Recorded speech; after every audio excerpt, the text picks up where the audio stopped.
Hello, economics students. Yesterday I touched upon this idea of corporate responsibility a little bit. Who does the corporation have responsibility to? Just the stockholders or to other entities?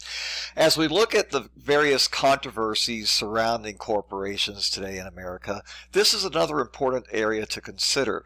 We looked at in a little bit of detail yesterday at the idea of whether or not corporations, at least some corporations, are too big to fail.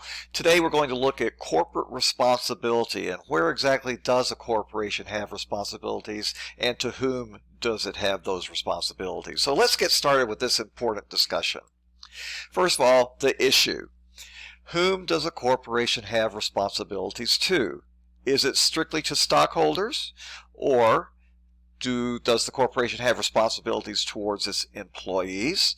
Does the corporation have responsibilities toward the community where it operates? So, for example, if a corporation operates in Rockford, Illinois, does that corporation have the responsibility to make life better for the people of Rockford, Illinois? So let's look and see about the stockholders, whether or not the corporation should simply be concerned about the interest of its stockholders. So the idea is the corporation should only be working to maximize the value of its stock.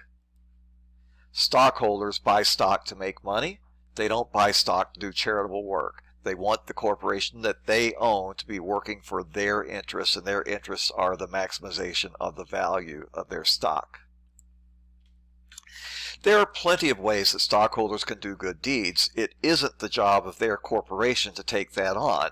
The corporation's sole job is to make money for the stockholders. The stockholders can take that money then and do charitable deeds, good deeds in any way they want to. That's not the purpose of the corporation that they own. And finally, corporations do exist then for just one reason: to make money for the owners of the corporation. So these are the arguments that would say that the corporation really has interest only to its stockholders, to no one else. Okay, let's look at the arguments that would say no, this corporation has responsibilities towards its employees. The corporation should look out for the interest of its employees. The corporation should pay its employees a comfortable income, even if other companies pay lower wages. The company should make sure its employees are able to live well with the income that the corporation gives them.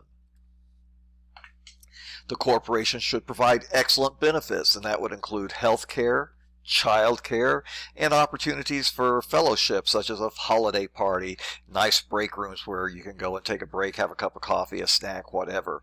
The corporation should provide those kinds of things for its employees to make working at that corporation a more pleasant experience. And finally, layoffs should be the last resort. A layoff, of course, is when the corporation basically fires someone, not really firing for poor performance, but getting rid of employees to save money. Layoffs should be a last resort to bad financial situations. The workers who built the corporation should be protected when things go bad. The corporation's success depended on the workers, so if things do turn bad, the corporation has an obligation to keep those workers as long as possible. They shouldn't just let them go, take away their jobs, automate, when things start to go bad. Let's look about whether or not the corporation has any responsibilities to the community where it operates. The argument would be that corporations do have a responsibility to the community where they operate.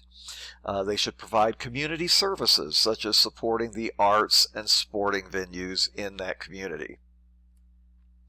They should involve themselves in charitable causes in the community as well, to help those in the community who are in need. After all, so goes the argument, the community provides roads and other infrastructure that the corporation needs, so the corporation should give something back. If I'll give you an example, Woodward opened up a great big huge facility out on the northeast part of Rockford. Well, when they did that, the city of Rockford had to provide the roads to get to that facility. They had to widen certain roads. They had to provide the infrastructure such as electricity and water. to get to the building where, the big new manufacturing plant out there. The community provides these things, so the corporation should give something back to the community in return. And the community provides things like parks and other services that attract workers to the community. So again, the corporation should give something back. They should recognize that the community is trying to make life good for that corporation's employees.